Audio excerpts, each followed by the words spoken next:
everyone, welcome to the backyard patio area of my townhouse. When we saw this blank canvas patio, we were super stoked. We've finally gotten to the point where we feel like it's ready, it's done, so I wanted to share it with you and share a whole bunch of tips and tricks that I have learned along the way, because everybody needs a backyard space this summer, am I right? Especially if you're like us and you have a paved over back patio, an urban garden, if you will, you'll need to create a container garden.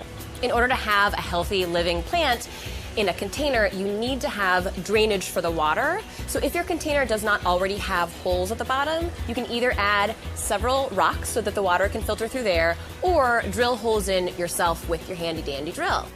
Because there was already a lot going on color-wise back here, the bricks are different colors and there's the wood fence, we really wanted to keep our color palette nice and neutral for our planters, and then we could bring color in with our flowers. So we went with blacks and whites and organic shapes and colors for the actual containers. If you collect containers that have sort of varying heights and sizes, it gives you a nice layered look. For my actual plants, I really wanted a sort of beachy look, so I went with some cool grasses and some plants that have big leaves that you would find in a jungle. So this is my concrete jungle, guys. When it comes to plants, each plant needs something different. Some plants love a lot of sunlight, some plants really thrive in the shade. So it's important to know not only the sun exposure in your backyard area, but it's also important to know what plants need what.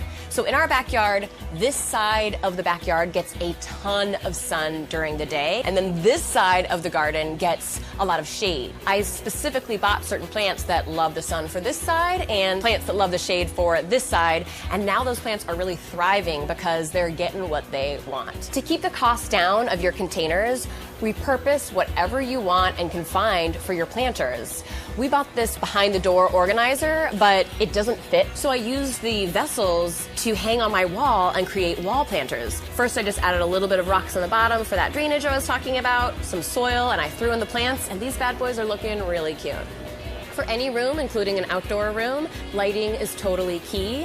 I love bistro lights. They give a nice romantic, moody vibe. And we have this great fence that we just drape them over. If you don't have a fence, you can get very tall stakes at any hardware store, put them in the corners of your backyard, and hang your bistro lights that way overhead. You might have seen this during our Tiki Party week in Marianne's backyard. They looked fabulous.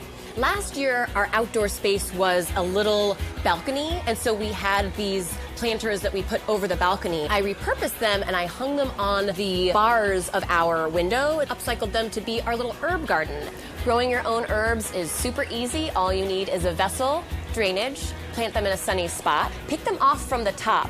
That encourages growth from the bottom. They'll get all full and lush, and then you can use them when you're making your own popsicles, smoothies, and basil strawberry lemonade. For our furniture, we wanted something that looked really modern, neutral. The space is kind of small, so we didn't want anything too bulky. This wire furniture looks sleek and modern. There's a lot of negative space, but it's not actually wire. It's actually this very comfortable woven plastic that is super loungy. It's like a hammock for your tuchus. The side tables also double as ottomans. Take off the glass, add a pillow, and I'm lounging and reading my book in the most cozy way possible.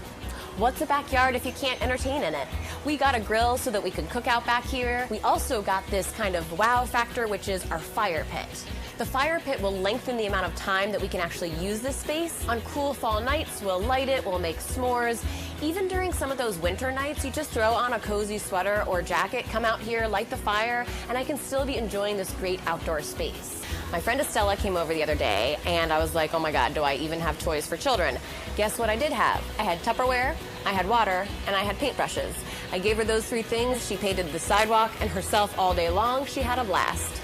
Sidewalk chalk and bubbles have also never gotten old, so if you have those three things on hand, friends of any age will be having a blast all day long. What are some great tips that you have learned while making your own outdoor area? Be sure to let us all know in a comment below. Thanks for joining me.